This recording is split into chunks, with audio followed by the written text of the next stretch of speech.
21 अगस्त 2020। बाबा के महावाक्य है, मीठे बच्चे, ज्ञान को बुद्धि में धारण कर आपस में मिलकर क्लास चलाओ। अपना और औरों का कल्याण कर सच्ची कमाई करते रहो। प्रश्न है, तुम बच्चों में कौन सा अहंकार कभी नहीं आना चाहिए? उत्तर है, कई बच्चों में अहंकार आता है कि यह छोटी छोटी बालकियां हमें क्या समझाएंगी। बड़ी बहन चली गई तो रूठकर क्लास में आना बंद कर देंगे। यह है माया के विघ्न। बाबा कहते, बच्चे, तुम सुनाने वाली टीचर के नाम रूप को न देख, बाप की याद में रहे मुरली सुनो। अहंकार में मत आओ। ओम शांति। बाप बैठ बच्चों को समझाते हैं। अब बाप जब कहा जाता है तो इतने बच्चों का एक जिस्मानी बाप तो हो नहीं सकता। यह है रूहानी बाप। उनके ढेर बच्चे हैं। बच्चों के लिए यह टेप, मुरली आदि सामग्री है। बच्चे जानते हैं अभी हम संगम युग पर बैठे हैं पुरुषोत्तम बनने के लिए। यह भी खुशी की बात है। बाप ही पुरुषोत्तम बनाते हैं। यह लक्ष्मी नारायण पुरुषोत्तम है ना। इस सृष्टि में ही उत्तम पुरुष, मध्यम और कनिष्ठ होते हैं। आदि में है उत्तम, बीच में है मध्यम, अंत में है कनिष्ठ। हर चीज पहले नई, उत्तम, फिर मध्यम, फिर कनिष्ठ अर्थात पुरानी बनती है। दुनिया का भी ऐसे है। तो जिन जिन बातों पर मनुष्यों को संशय आता है उस पर तुमको समझाना है।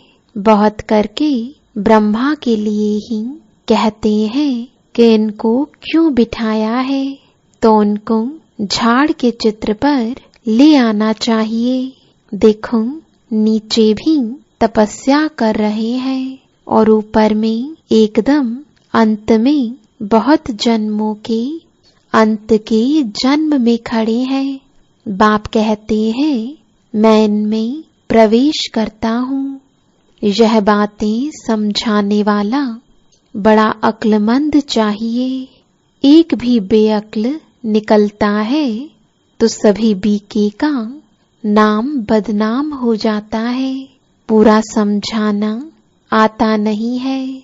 भल कंप्लीट पास तो अंत में ही होते हैं। इस समय 16 कला संपूर्ण कोई बन ना सके, लेकिन समझाने में नंबरवार जरूर होते हैं। परम पिता परमात्मा से प्रीत नहीं है तो विपरीत बुद्धि ठहरे ना। इस पर तुम समझा सकते हो। जो प्रीत बुद्धि है वह विजयंती और जो विपरीत बुद्धि है वह विनशंती हो जाते हैं। इस पर भी कई मनुष्य बिगड़ते हैं। फिर कोई न कोई इल्जाम लगा देते हैं। झगड़ा फसाद मचाने में देरी नहीं करते हैं। कोई कर ही क्या सकते हैं। कभी चित्रों को आग लगाने में भी देरी नहीं करेंगे। बाबा राय भी देते हैं, चित्रों को इंश्योर करा दो। बच्चों की अवस्था को भी बाप जानते हैं। क्रिमिनल आई पर भी बाबा रोज समझाते रहते हैं। लिखते हैं, बाबा आपने जो क्रिमिनल आई पर समझाया है यह बिल्कुल ठीक कहा है। यह दुनिया तमो प्रधान है ना। दिन प्रतिदिन तमो प्रधान बनते जाते हैं। वो तो समझते हैं कलयुग अभी रेगड़ी पहन रहा है, यानी घुटनों के बल चल रहा है। अज्ञान नींद में बिल्कुल सोए हुए हैं।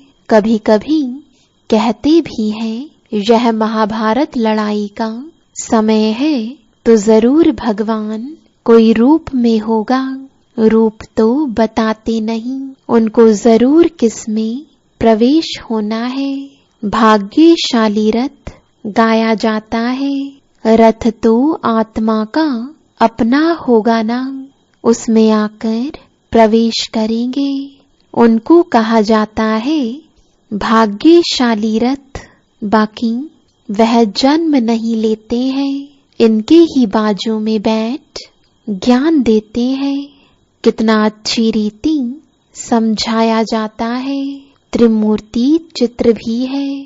त्रिमूर्ति तो ब्रह्मा विष्णु शंकर को कहेंगे।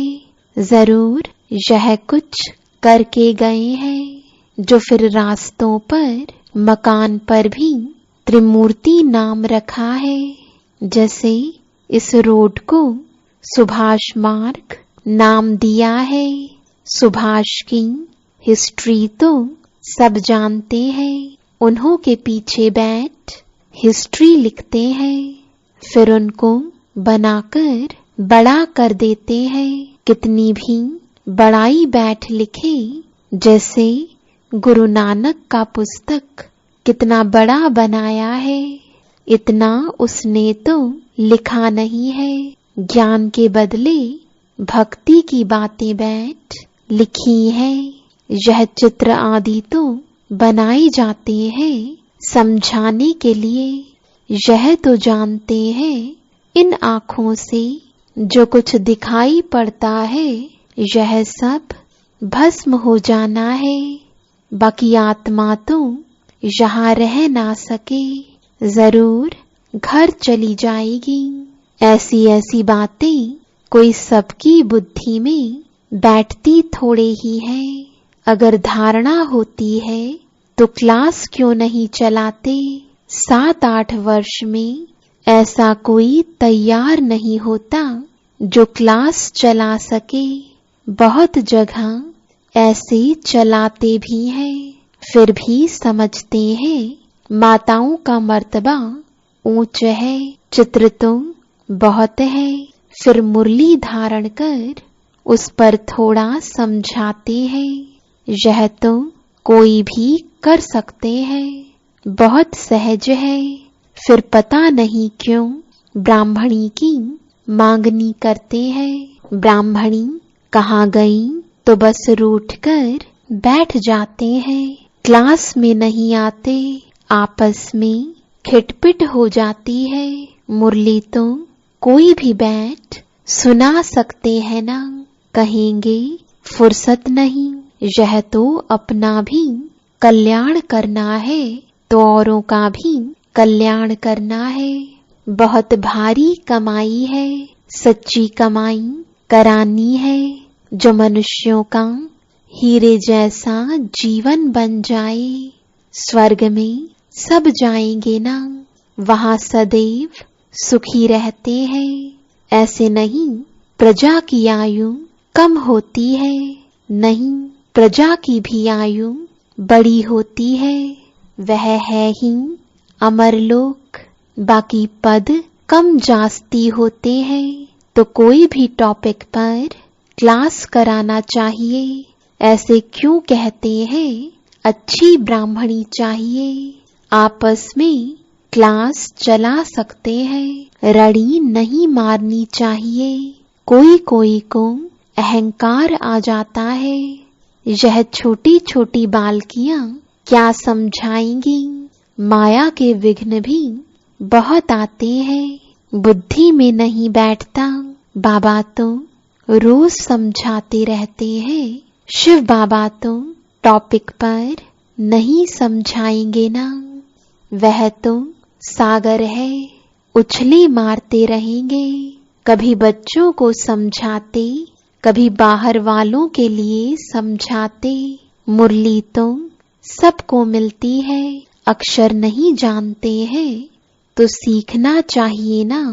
अपनी उन्नति के लिए पुरुषार्थ करना चाहिए। अपना भी और दूसरों का भी कल्याण करना है। यह बाप यानी ब्रह्मा बाबा भी सुना सकते हैं ना, परंतु बच्चों का बुद्धि योग शिव बाबा तरफ रहे, इसलिए कहते हैं हमेशा समझो शिव बाबा सुनाते हैं। शिव बाबा को ही याद करो। शिव बाबा परम धाम से आए हैं, मुरली सुना रहे हैं। यह ब्रह्मा तुम परम धाम से नहीं आकर सुनाते हैं। समझो शिव बाबा इस तन में आकर हमको मुरली सुना रहे हैं। यह बुद्धि में याद होना चाहिए। यथार्थ रीति यह बुद्धि में रहे तो भी याद की यात्रा रहेगी ना। परंतु यहाँ बैठे भी बहुतों का बुद्धि योग इधर उधर चला जाता है। यहाँ तुम यात्रा पर अच्छी रीति रह सकते हो, नहीं तो गांव याद आएगा, घर बार याद आएगा। बुद्धि में यह याद रहता है शिव बाबा हमको इसमें बैठ पढ़ाते हैं।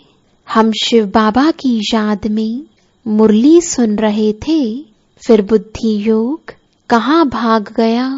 ऐसे बहुतों का बुद्धि योग चला जाता है।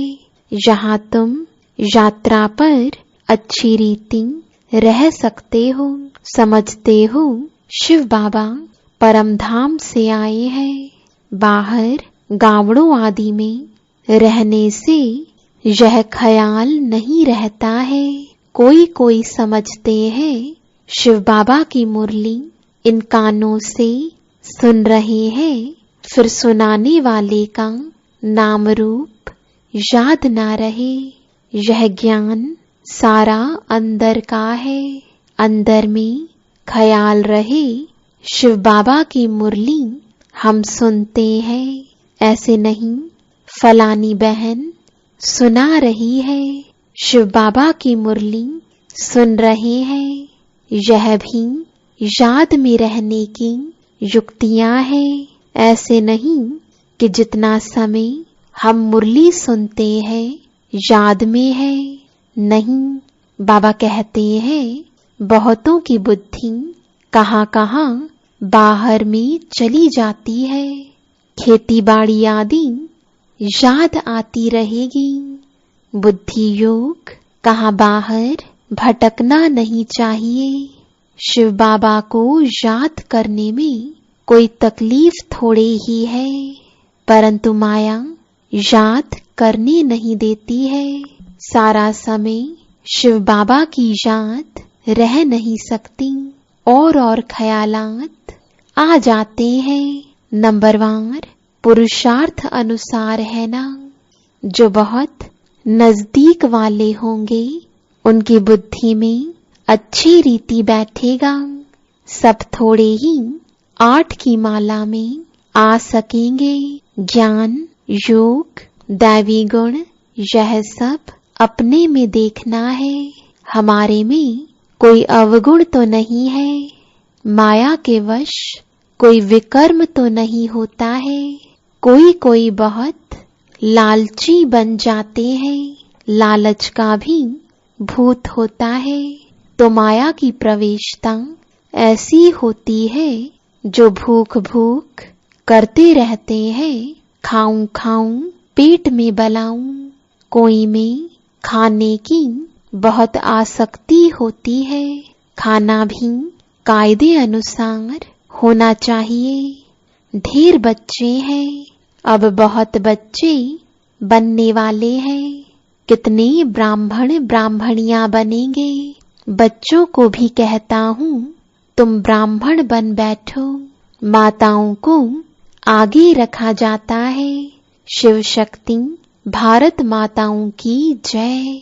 बाप कहते हैं अपने को आत्मा समझो और बाप को याद करो। स्वदर्शन चक्र फिराते रहो। स्वदर्शन चक्रधारी तुम ब्राह्मण हो। यह बातें नया कोई आए तो समझ ना सके। तुम हो सर्वोत्तम ब्रह्मा मुख वंशावली, ब्राह्मण कुलभूषण, स्वदर्शन चक्रधारी। नया कोई सुने तो कहेंगे स्वदर्शन चक्र तो विष्णु को है, यह फिर इन सबको कहते रहते हैं। मानेंगे नहीं, इसलिए नए नए को सभा में अलाउ नहीं करते। समझ नहीं सकेंगे कोई कोई, फिर बिगड़ पड़ते हैं। क्या हम बेसमझ हैं जो आने नहीं दिया जाता है? क्योंकि और सत्संगों में तो ऐसे कोई भी जाते रहते हैं, वहां तो शास्त्रों की ही बातें सुनाते रहते हैं। वह सुनना हर एक का हक है। यहाँ तो संभाल रखनी पड़ती है। यह ईश्वरीय ज्ञान बुद्धि में नहीं बैठता तो बिगड़ पड़ते हैं। चित्रों की भी संभाल रखनी पड़ती है। इस आसुरी दुनिया में अपनी दैवी राजधानी स्थापन करनी है। जैसे क्राइस्ट आया अपना धर्म स्थापन करने, यह बाप दैवी राजधानी स्थापन करते हैं। इसमें हिंसा की कोई बात नहीं है। तुम न काम कटारी की और न स्थूल हिंसा कर सकते हो। गाते भी हैं मूत पलीती कपड़ धोए। मनुष्य तो बिल्कुल घोर अंधियारे में है। बाप आकर घोर अंधियारे से घोर सोझरा करते हैं। फिर भी कोई कोई बाबा कहकर फिर मुंह मोड़ देते हैं, पढ़ाई छोड़ देते हैं। भगवान विश्व का मालिक बनाने के लिए पढ़ाते हैं। ऐसी पढ़ाई को छोड़ दे तो उनको कहा जाता है महामूर्ख। कितना जबरदस्त खजाना मिलता है। ऐसे बाप को थोड़े ही कभी छोड़ना चाहिए। एक गीत भी है, आप प्यार करो या ठुकराओ, हम आपका दर कभी नहीं छोड़ेंगे। बाप आए ही हैं बेहद की बादशाही देने, छोड़ने की तो बात ही नहीं। हाँ, लक्षण अच्छे धारण करने हैं। स्त्रियां भी रिपोर्ट लिखती हैं, यह हमको बहुत तंग करते हैं। आजकल लोग बहुत बहुत खराब हैं। बड़ी संभाल रखनी चाहिए। भाइयों को बहनों की संभाल रखनी है। हम आत्माओं को कोई भी हालत में बाप से वर्षा जरूर लेना है। बाप को छोड़ने से वर्षा खलास हो जाता है। निश्चय बुद्धि विजयंती, संशय बुद्धि विनश्यंती। फिर पद बहुत कम हो जाता है। ज्ञान एक ही ज्ञान सागर बाप दे सकते हैं, बाकी सब है भक्ति। भल कोई कितना भी अपने को ज्ञानी समझे, परंतु बाप कहते हैं सबके पास शास्त्रों और भक्ति का ज्ञान है।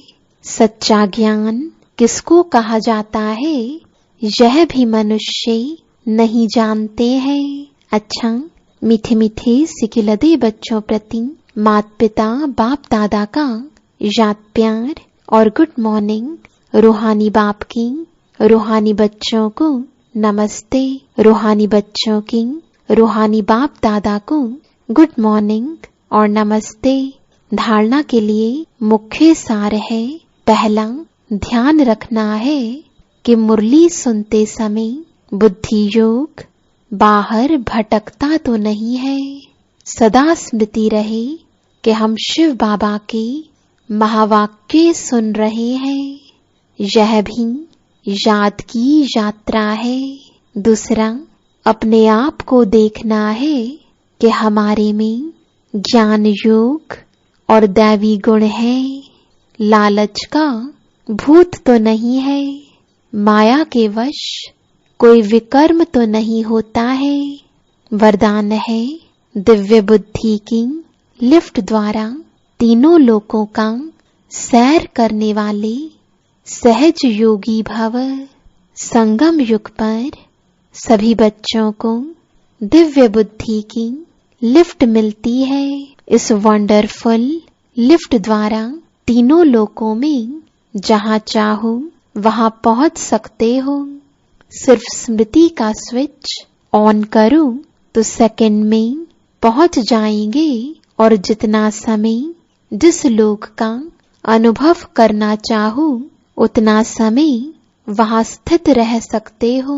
इस लिफ्ट को यूज करने के लिए अमृत वेले केयरफुल बन स्मृति के स्विच को यथार्थ रीति से सेट करो। अथॉरिटी होकर इस लिफ्ट को कार्य में लगाओ तो सहज योगी बन जाएंगे। मेहनत समाप्त हो जाएगी।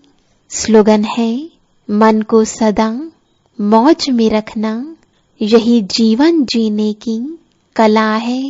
ओम शांति।